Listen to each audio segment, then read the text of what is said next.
Julia, seriously? You're still using that ancient phone from 2018? My brother Harrison laughed, holding up his brand new iPhone as we gathered around the Christmas tree in my parents' living room in Portland, Oregon. Look at this thing. It's practically a fossil. My name is Julia Thompson. I'm 28 years old, and for as long as I can remember, I've been the family disappointment. While my siblings splurged on designer clothes, luxury gadgets, and expensive dinners, I clipped coupons, shopped at thrift stores, and lived in a tiny studio apartment on the outskirts of town. What my family didn't understand was that every dollar I saved was a dollar invested in something bigger than they could imagine. It still makes calls and sends texts, I replied calmly, tucking my old phone back into my secondhand purse. That's all I need. My sister Brenda rolled her eyes dramatically, adjusting her new Cartier watch. Julia, you're 28 years old and you dress like you're shopping in our grandmother's closet. Don't you want nice things? The room fell into that familiar pattern of judgment I had grown accustomed to over the years. My mother, Margaret, sighed deeply while arranging expensive ornaments on the tree. Honestly, Julia, it's embarrassing sometimes. When people ask about my daughters, Brenda works in marketing for a prestigious firm and drives a BMW. And then there's you with your part-time jobs and extreme couponing. My father, David, nodded in agreement from his leather recliner. We raised you better than this, sweetheart. There's being financially responsible, and then there's whatever this is. You act like you're living through the Great Depression. Harrison smirked as he scrolled through his expensive tablet. Remember when she brought her own tea bags to that upscale restaurant for my birthday? The waiter didn't know what to do with himself. The laughter that followed felt like tiny needles pricking my skin, but I had learned to endure it. What they couldn't see was the purpose behind every sacrifice, every moment of ridicule I endured, while they lived paycheck to paycheck despite their impressive salaries. While they accumulated debt to maintain their lifestyles, I was building something extraordinary in the quiet hours after my part-time shifts ended. I'm doing just fine, I said softly, watching as Harrison's girlfriend Kelly joined in the mockery by showing off her designer shoes that cost more than my monthly grocery budget. Little did they know that in just a few minutes, Harrison would accidentally stumble upon information that would flip their entire world upside down. The phone they mocked was about to reveal a secret that would transform their laughter into desperate pleas, and their condescension into shocked silence.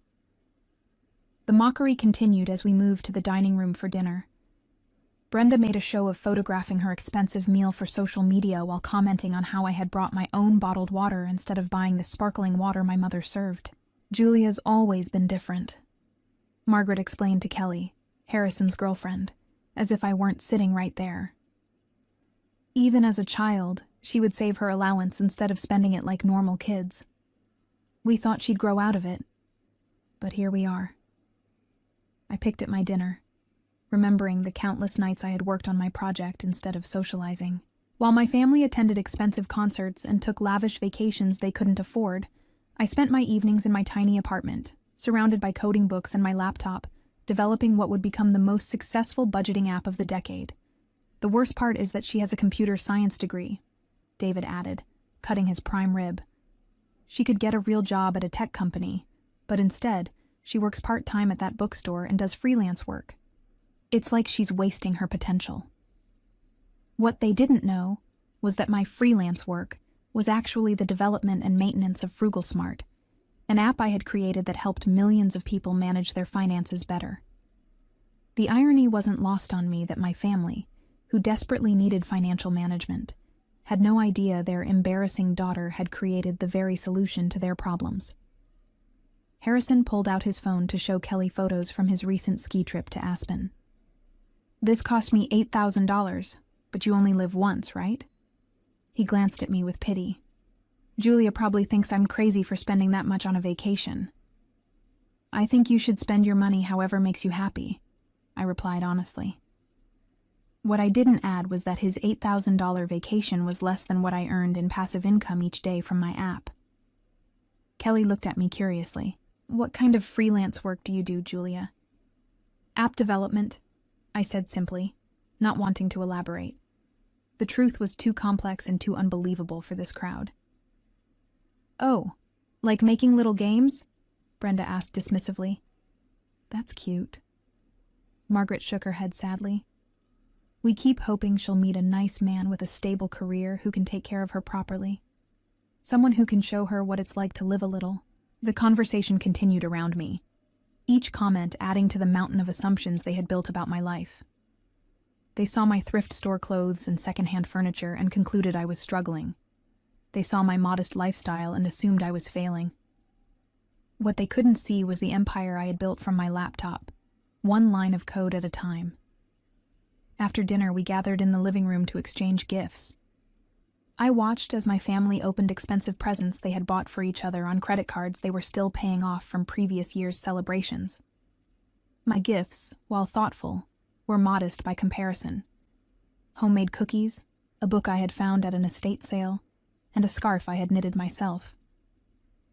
"These cookies are actually really good," Harrison admitted, taking a third one. "Did you use that ancient oven in your apartment?" "The same one," I nodded, amused by how he couldn't conceive that someone might choose to live simply rather than be forced to by circumstances. As the evening wound down, Harrison excused himself to use the bathroom. My phone, which I had left charging on the kitchen counter, buzzed with notifications. Without thinking, Harrison picked it up, probably intending to hand it to me, but the screen lit up with my banking app still open from earlier, when I had checked my account balance. I watched from the living room as his face went through a series of expressions: confusion, disbelief, and then complete shock. He stared at the screen for a long moment, his mouth slightly open, before looking toward the living room where I sat. "Julia," he called out, his voice strangely hollow. "Can you come here for a second?" The tone of his voice made everyone in the living room look up. Margaret and David exchanged glances, probably expecting Harrison to share another story about my frugal habits. Brenda continued scrolling through her phone, and Kelly looked mildly curious. I walked into the kitchen, already knowing what Harrison had seen. My banking app displayed my current account balance, $12,347,892.73. Below that were notifications about my daily earnings from Frugal Smart, my investment portfolio updates, and transfer confirmations from my business accounts. "Is this real?" Harrison whispered, holding up my phone with trembling hands. "This can't be real." I took my phone from him calmly. "What are you talking about?" "The money, Julia. There are $12 million in your account. $12 million. His voice cracked slightly. "How is that possible?" The living room had gone completely quiet. I could feel everyone's attention turning toward the kitchen, sensing that something significant was happening, but not yet understanding what.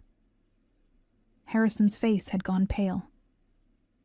"All this time, we thought you were struggling, that you were too proud to ask for help, that you needed us to worry about you.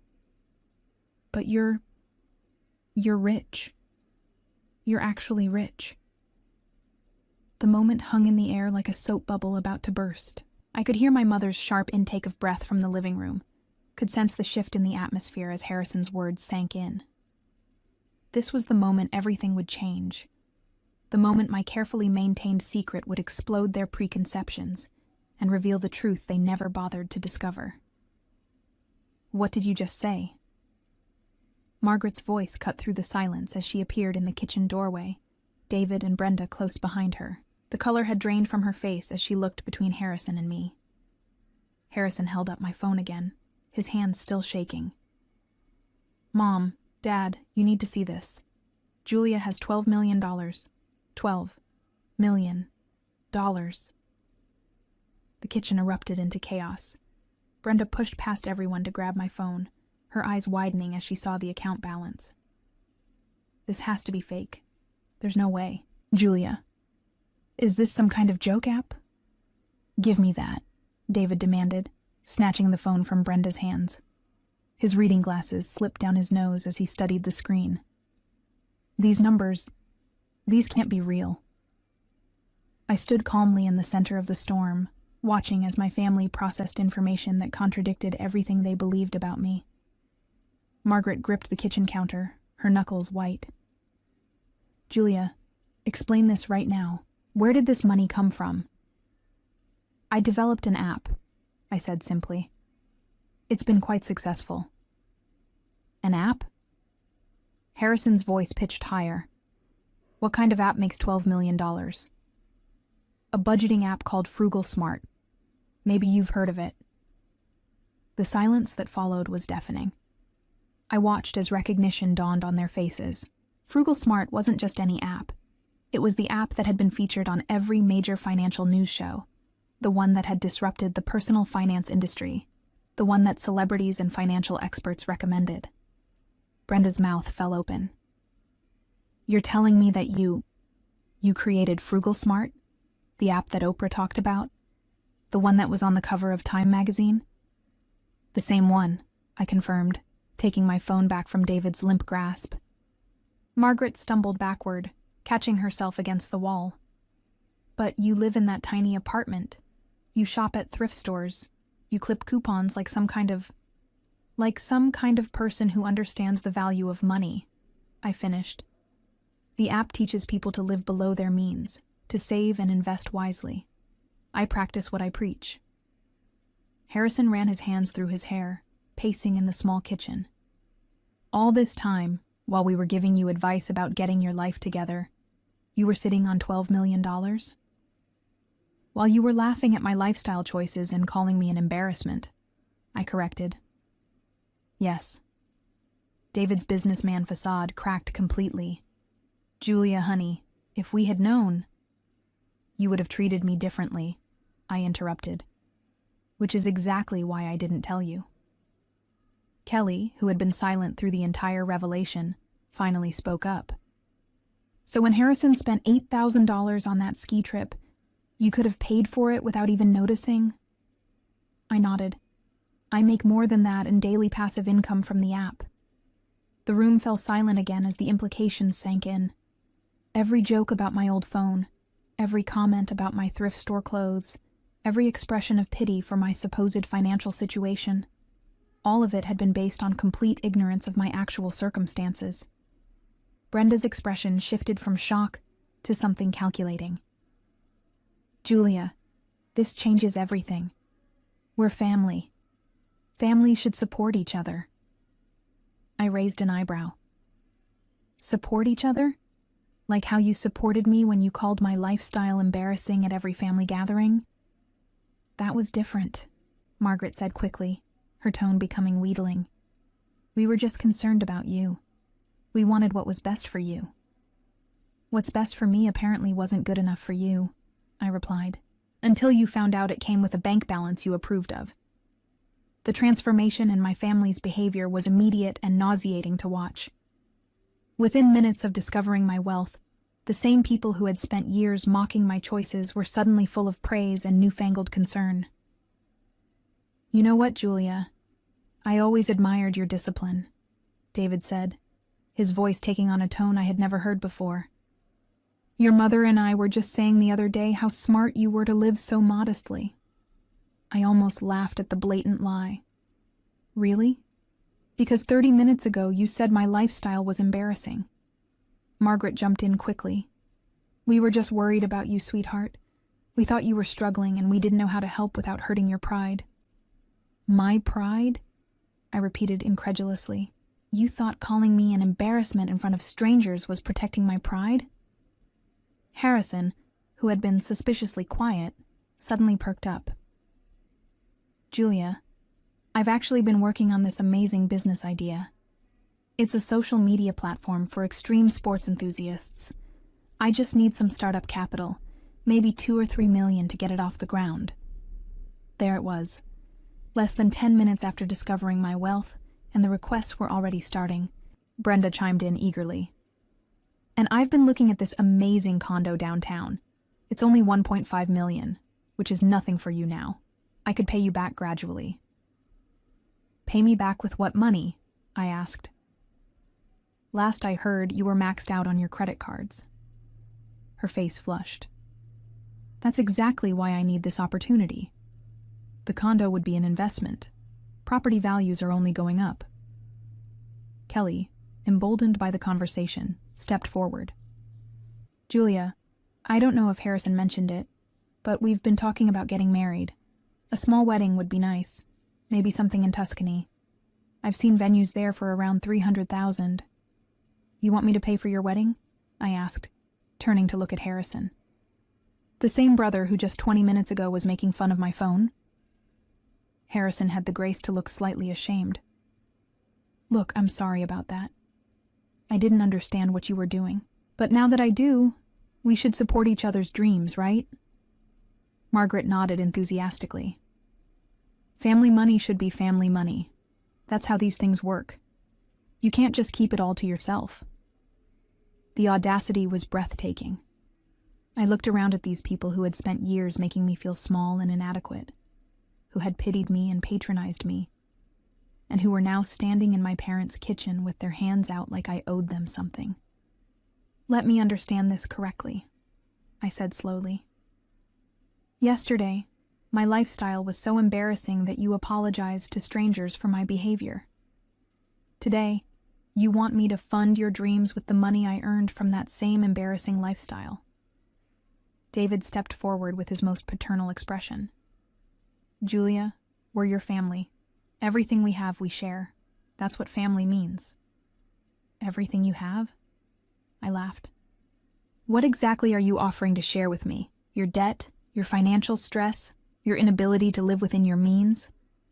That's not fair, Brenda protested. We work hard for our money. And I didn't work hard for mine? I asked. You think $12 million just appeared in my account by magic? You think I built a successful company by accident while you all assumed I was failing? The kitchen had become a battlefield, with my family on one side demanding access to wealth they had just discovered, and me on the other side, finally seeing them clearly for who they really were. The confrontation reached a boiling point when my extended family arrived. Word had apparently spread quickly through our family network, because within an hour, my parents' house was full of relatives I hadn't seen in months, all suddenly very interested in my well-being. Uncle Robert, who had always treated me like the family failure, was now patting me on the back and calling me kiddo, like we had always been close. Julia, I've got this fantastic investment opportunity in renewable energy. It's a sure thing, and I know you'd want to get in on the ground floor. Cousin Patricia, who had made snide comments about my thrift store wardrobe at the last family reunion, was now gushing about how authentic and grounded I was. I've always said you were the smartest one in the family. I have this online boutique that just needs a little capital injection to really take off. My grandmother, who had arrived in what must have been record time, sat me down on the couch and took my hands in hers. Julia, dear, I'm so proud of you. I always knew you were special. Now, your grandfather and I have been struggling a bit with the medical bills, and I was wondering... I stood up abruptly, unable to listen to another word. The living room was packed with family members, all with their own sob stories and business plans, all suddenly treating me like the golden child they had never seen me as before. Enough, I said loudly, cutting through the chatter. All of you, just stop. The room fell silent, all eyes on me.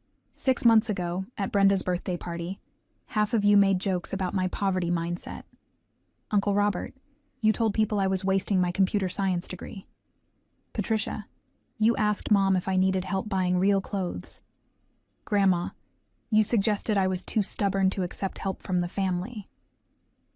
I looked around the room at their suddenly uncomfortable faces.